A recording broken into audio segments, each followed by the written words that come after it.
America అధ్యక్షుడు Donald Trump ఇటీవల విధించిన టారిఫ్స్ పై ఆ దేశంలో వ్యతిరేకత వస్తోంది. ట్రంప్ సుంకాలను 25 రాష్ట్రాలు వ్యతిరేకిస్తున్నాయి. దీంతో వారందరూ కలిసి కోర్టును ఆశ్రయించారు. దిగుమతి సుంకాలను నిలిపివేయాలని పిటిషన్ దాఖలు చేశారు. అధ్యక్ష అధికారాలను ట్రంప్ ప్రభుత్వం దుర్వినియోగం చేస్తోందని ఆరోపించారు. భారత్ సహా 60 భాగస్వామ్య దేశాలపై ట్రంప్ విధించిన కొత్త పన్నులను సవాల్ చేస్తూ అమెరికాలోని 25 డెమోక్రటిక్ పార్టీ నేతృత్వంలోని రాష్ట్రాలు కోర్టును ఆశ్రయించాయి. న్యూయార్క్లోని యుఎస్ కోర్ట్ ఆఫ్ ఇంటర్నేషనల్ ట్రేడ్లో 25 రాష్ట్రాల కూటమి ఈ పిటిషన్ను దాఖలు చేసింది.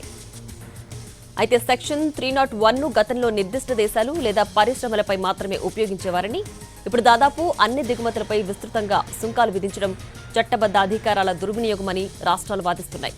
ఇప్పటికే ఇలాంటి టారిఫ్లను కోర్టులు కొట్టివేసినా కొత్త కారణాలు చూపుతూ మళ్లీ వాటిని అమలు చేయాలని ట్రంప్ ప్రభుత్వం ప్రయత్నిస్తోందని పిటిషన్లో పేర్కొన్నాయి.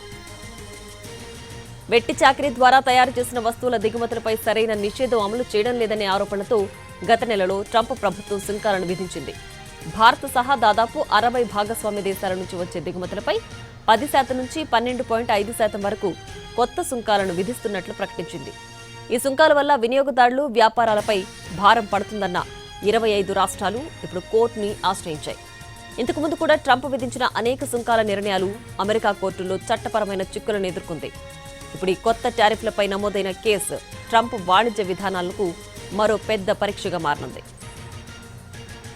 ప్రారంభంలో భారత్పై 12.5% టారిఫ్ విధించాలని ప్రతిపాదించినప్పటికీ వెట్టి చాకిరీ నిరోధక చట్టాల అమలును భారత్ వేగవంతం చేయడంతో ఈ పన్నును 10% తగ్గించారు.